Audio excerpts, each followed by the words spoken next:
بسم اللہ الرحمن الرحیم۔ السلام علیکم اسٹوڈنٹس، امید ہے کہ آپ سب خیریت سے ہوں گے۔ آج ہم لوگ جماعت دہم کے مطالعہ پاکستان پڑھیں گے، جس میں ہمارا باب نمبر 9 ہے آبادی، معاشرہ اور پاکستان کی ثقافت۔ اس میں ہم لوگ قومی زبانوں کے بارے میں پڑھ رہے تھے، جس میں آج ہم لوگ پشتو زبان کے بارے میں پڑھیں گے۔ پشتو یا پختو پاکستان کی صوبہ خیبر پختونخوا میں بولی جانے والی زبان ہے۔ اس زبان کی ابتدا قریباً 5000 سال قبل افغانستان کے علاقے باختھ یا بخت میں ہوئی تھی۔ اس نسبت سے اس زبان کے بولنے والوں کو پشتون یا پختون کا نام دیا گیا ہے۔ پشتو زبان کے 3 لہجے ہیں۔ ایک لہجہ شمال مشرق کے علاقوں کا، دوسرا جنوب مغرب کے علاقوں کا اور تیسرا زئی قبائل کا ہے۔ ان تینوں کے مابین بنیادی طور پر صرف تلفظ کا فرق پایا جاتا ہے۔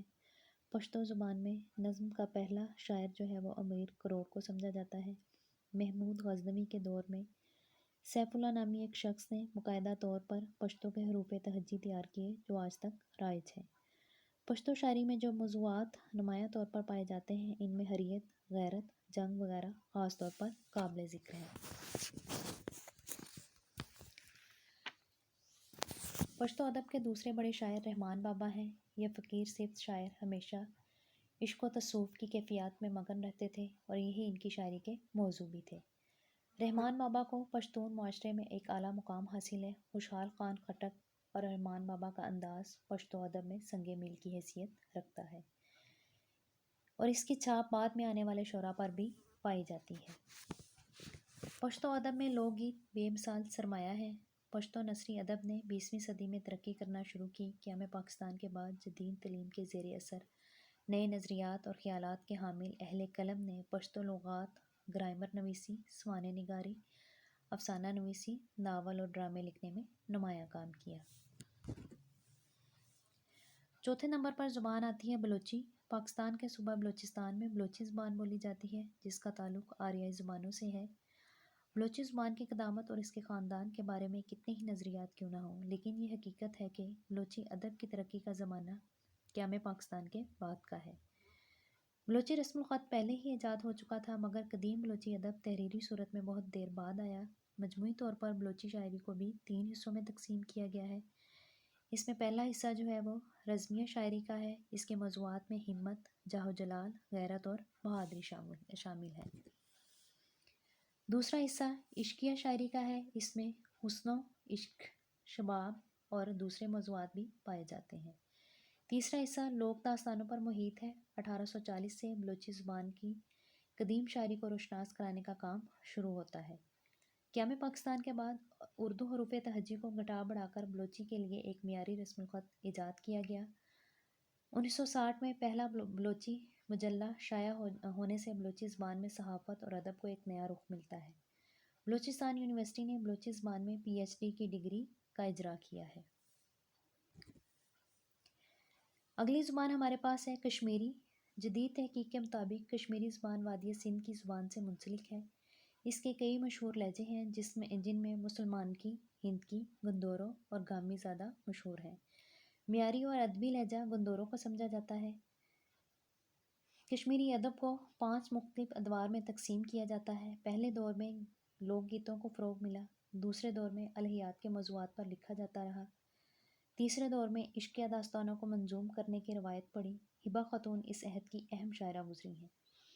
چوتھے دور میں کشمیری زبان و ادب پر روحانی اثر غالب رہا۔ پانچویں دور جدید ادب کے زیر سایہ پلا بڑھا۔ آزاد کشمیر یونیورسٹی میں کشمیریات کا موضوع پڑھایا جا رہا ہے۔ چھٹی زبان ہمارے پاس ہے سرائیکی۔ سرائیکی زبان دریائے سندھ کے دونوں جانب پاکستان کے وسطی علاقوں میں بولی جاتی ہے۔ صوبہ پنجاب، خیبر پختونخوا کے اضلاع میں بھی آبادی کی ایک بڑی تعداد سرائیکی بولنے والوں کی ہے۔ سرائیکی ادب کے بڑے بڑے شعراء میں حضرت سچل سرمست اور حضرت خواجہ غلام فرید شامل ہیں۔ اس زبان میں مضامین، افسانے اور ڈرامے وغیرہ بھی لکھے جا رہے ہیں۔ یہ زبان بھی ترقی کی جانب گامزن ہے۔ نمبر 7 پہ زبان ہے براہوی۔ پاکستان میں براہوی زبان بولنے والوں کی اکثریت جو ہے وہ صوبہ بلوچستان کے علاقے کلات، اس کے ارد گرد کے علاقوں میں آباد ہے۔ براہوی عام طور پر فارسی اور عربی رسم الخط میں لکھی جاتی ہے۔ اس زبان میں لوک ادب موجود ہے جس میں لیلا مور کی کہانی سب سے زیادہ مشہور ہے۔ براہوی زبان میں قرآن کریم کے تراجم کے ساتھ ساتھ مختلف دینی موضوعات پر بھی تصانیف موجود ہیں۔ اس زبان میں تعلیم و تحقیق کے لیے بلوچستان یونیورسٹی میں شعبہ براہوی بھی قائم کیا گیا ہے۔ کوئٹہ میں براہوی اکیڈمی براہوی زبان و ادب کے فروغ کے لیے اہم کردار ادا کر رہی ہے۔ نمبر 8 پہ ہمارے پاس ہے ہندکو۔ ہندکو زبان پنجاب کے اضلاع راولپنڈی اور اٹک، خیبر پختونخوا کے اضلاع ایبٹ آباد، مانسہرہ، ہری پور، پشاور اور کوہاٹ میں بولی جاتی ہے۔ اس زبان کی ترقی کے لیے اورنگزیب غزنوی کی نگرانی میں پشاور سے ایک ماہانہ میگزین فروغ کے نام سے شائع ہوتا ہے۔ اب اس زبان میں بھی پی ایچ ڈی کی ڈگری دی جا رہی ہے۔ نیکسٹ ہمارے پاس ہے ٹاپک پاکستان میں غیر مسلم اقلیتوں کا کردار۔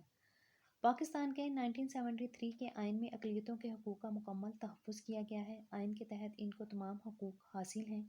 انہیں اپنے مذہب کے مطابق عبادت کرنے، رسوم ادا کرنے، اپنے مذہبی اصولوں کی نشر و اشاعت کرنے اور اپنے مذہبی ادارے جو ہیں وہ قائم کرنے کی مکمل طور پر آزادی حاصل ہے۔ اس معاملے میں 1947 میں جب پاکستان آزاد ہوا تو قائد اعظم نے بھی دو ٹوک الفاظ میں فرمایا تھا کہ پاکستان ایک مذہبی نہیں بلکہ اسلامی فلاحی ریاست ہوگی۔ یہاں غیر مسلموں کو بھی مسلمانوں کے برابر درجہ ملے گا، وہ آزاد اور خوشگوار فضا میں سانس لے سکیں گے اور انہیں بھی برابر کے حقوق حاصل ہوں گے۔ قومی اسمبلی میں اقلیتوں کے لیے 10 نشستیں، پنجاب اسمبلی میں 8، سندھ اسمبلی میں 9، خیبر پختونخوا اسمبلی میں 3 اور بلوچستان اسمبلی میں 3 نشستیں مخصوص کی گئی ہیں۔ ہماری وفاقی اور صوبائی کابینہ میں بالعموم ایک غیر مسلم وزیر شامل ہوتا ہے۔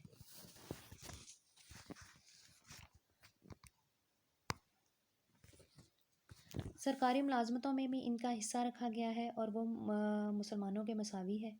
پاکستان میں بسنے والی اقلیتوں کو بھی حقوق و فرائض سے آگاہ ہونا بہت زیادہ ضروری ہے۔ ان پر بھی ذمہ داری عائد ہوتی ہے کہ وہ اپنے ملک کے ساتھ وفادار رہیں، یعنی اگر ان کے حقوق کو تحفظ دیا جا رہا ہے تو ان کے بھی فرائض میں شامل ہے کہ وہ اپنی تمام تر ذمہ داریوں کو پورا کریں اور ہر لحاظ سے اپنے ملک کے ساتھ وفاداری کا ثبوت دیں اور ہر قسم کے تعصب سے بالا تر ہو کر ایسے عوامی نمائندے جو ہیں وہ منتخب کریں جو ملکی استحکام کے لیے کام کریں اور ملکی مفاد کے لیے کام کریں۔